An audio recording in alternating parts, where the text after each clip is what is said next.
Brick Lane is one of London's most vibrant areas, a colourful hodgepodge of different cultures, all mixed in with scores of street artists, designers and hipsters. And it's always at its busiest on a Sunday, when the famous Brick Lane Market appears.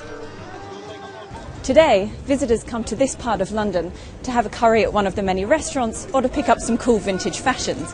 But back in the 19th century, tourists descended on this area for a very different reason, and the East End became the birthplace of what we now know as slum tourism. In the Victorian era, this was the poorest part of London, a great dirty warren of slums. This footage, shot in the decades afterwards, gives us some idea of what it was like. Well-to-do ladies and gents would come here to observe the conditions in which the poorest lived. Some visitors had charitable intentions, others were more interested in visiting the many opium dens and soliciting local prostitutes.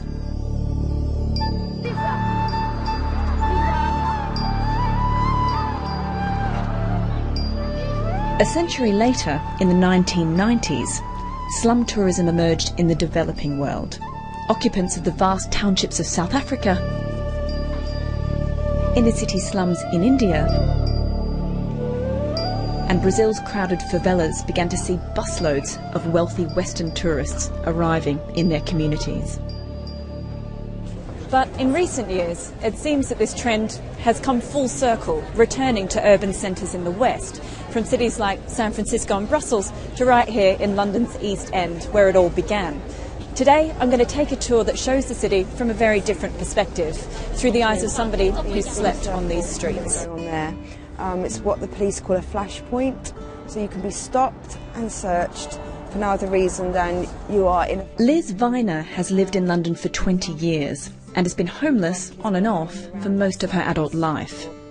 3 times a week, she hosts a tour that combines history with social issues and her own personal experiences.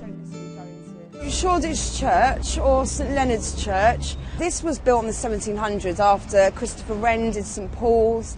These white churches started popping up. This church used to be somewhere where the homeless people would sleep along the steps, but you can't sleep here anymore. If you read these signs here and here, they say that anyone's stuff found here will be treated as rubbish, and you yourself can be moved on by the police if found loitering. It made sense that somebody who had lived amongst the streets might know something about it, and if they didn't, maybe they could attach slightly more of love for that history, as opposed to it being kind of sterile, and because you do feel more attached and more familiar, it's more familiar to you.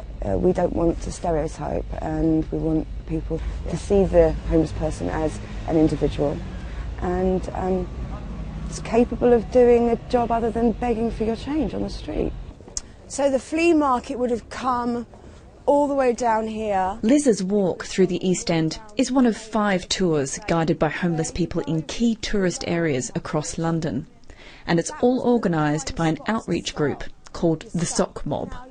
It is the negative connotations of slum tourism that we're fighting against. The guides get 60% of the ticket sales, so the majority of the money goes to the guides. We are building a group that, you know, everyone feels invested in, and the guides also feel that they have some ownership over. Light and dark, you know. But so, many experts see the Sock Mob tours in London as part of a spike in slum tourism growth across the world.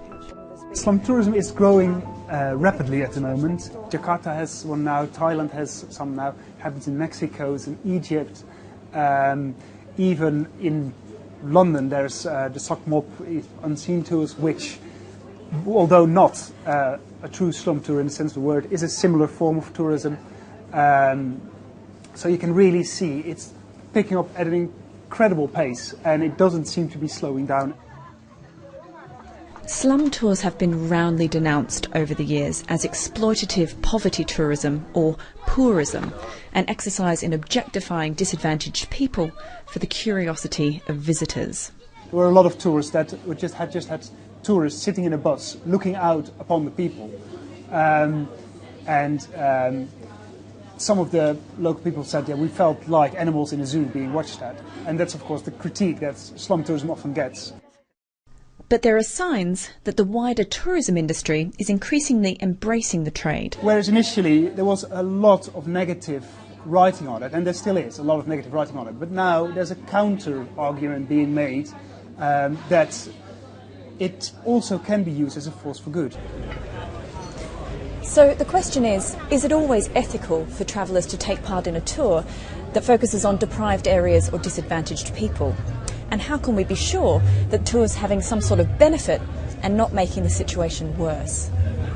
The biggest challenge for tourists when deciding whether or not to go on a slum tour, and if so, which tour to use, is knowing which ones are genuinely working to support and working in partnership with the local communities, and which ones are just saying that they're doing that because they know that that's probably what tourists want to hear.